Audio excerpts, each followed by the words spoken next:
The darkest version of you is also your most powerful version. And you've been running from it your whole life. Every person watching this right now has a part of them they've never shown the world. A version of themselves that lives in the silence, in the 3 a.m. hours when sleep won't come. In the moments after failure, when no one is watching and the weight of your own life feels like too much to carry. That part of you has a name. The shadow self. Jung called it the shadow. The side of you that holds every doubt, every wound, every fear, every failure you buried because you were told it made you weak. But here's what they never told you, what they couldn't tell you, because most people never discover it. Your shadow isn't your enemy. It's your fuel. Training montage, brutal conditioning drills. Fighter pushed to absolute limit. Think about every fighter you've ever watched break through, every warrior, every champion who clawed their way out of nothing. They didn't win in spite of their darkness. They won because of it. Mike Tyson didn't become Iron Mike in a gym with perfect lighting and a cheering crowd. He became Iron Mike in the silence of Cosdomoto's basement, terrified, abandoned, an orphan with nothing to lose and everything to prove. Anderson Silva didn't discover his genius in victory. He discovered it in the years nobody believed him, the years he was told he was too slow, too fragile, too nothing. Most people spend their entire lives standing at the entrance of that cave. Peeking in. Never entering. You are not most people. Or you wouldn't still be watching this. Here's what the self-help world will never admit to you, because it's too uncomfortable to sell. You cannot build a fighting spirit from comfort. You cannot forge iron without fire. You cannot discover what you are made of until everything tries to unmake you. There's a moment, you know this moment, when you are face to face with the darkest version of yourself.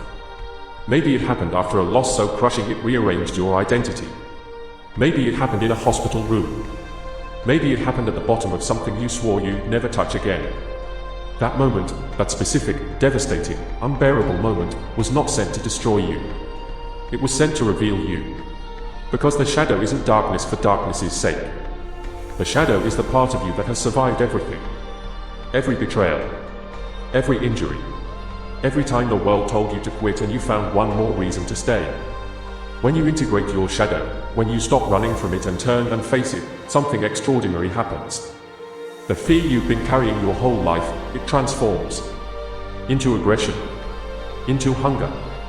Into the kind of will that cannot be bought, trained, or faked. That's when you become dangerous. Pain is information. Every human instinct tells you to run from it. To numb it. To bury it under success, relationships, substances, anything that makes it quiet for a little while. But fighters learn a different relationship with pain. They learn to read it. To mine it. To turn it into data about what they are made of and how much further they can go. The darkest chapters of your life wrote something into your DNA that no perfect upbringing ever could. They wrote resilience without an expiration date. They wrote hunger that doesn't care if it's convenient. They wrote a fighting spirit that has already survived its worst day. The warrior who has bled, who has been broken, who has tasted real defeat and climbed back anyway, carries something no one can take from them. A knowing that lives beneath language. That they have been to the edge and chosen to return. You don't fight well because your life was easy. You fight well because your life demanded that you become this. Here's the secret the greatest fighters in history share, the one they rarely put into words. They made peace with their shadow. Not by fixing it. Not by eliminating it. By using it. They took every wound and converted it into wisdom. Every humiliation into obsession. Every moment they were counted out and turned it into the reason they couldn't be stopped. Because here is the truth about your darkest days. They didn't break you. They broke the version of you that was too small for your destiny. The person you became in the aftermath. That person is who you were always supposed to be. Most people are waiting to feel ready. You already are. You've already survived the thing that was supposed to finish you. You're still here. Still moving. Still fighting, even if right now that fight is just getting out of bed in the morning and refusing to give in to the voice that tells you to quit. That is the fight. And you're already winning it. So the next time the darkness comes, and it will come, don't turn away from it. Look it in the eye. Ask it what it has for you. Ask it what it has been trying to teach you through all of this pain. Because your shadow self is not the enemy at the end of the movie. It is the ally you discover at the turning point.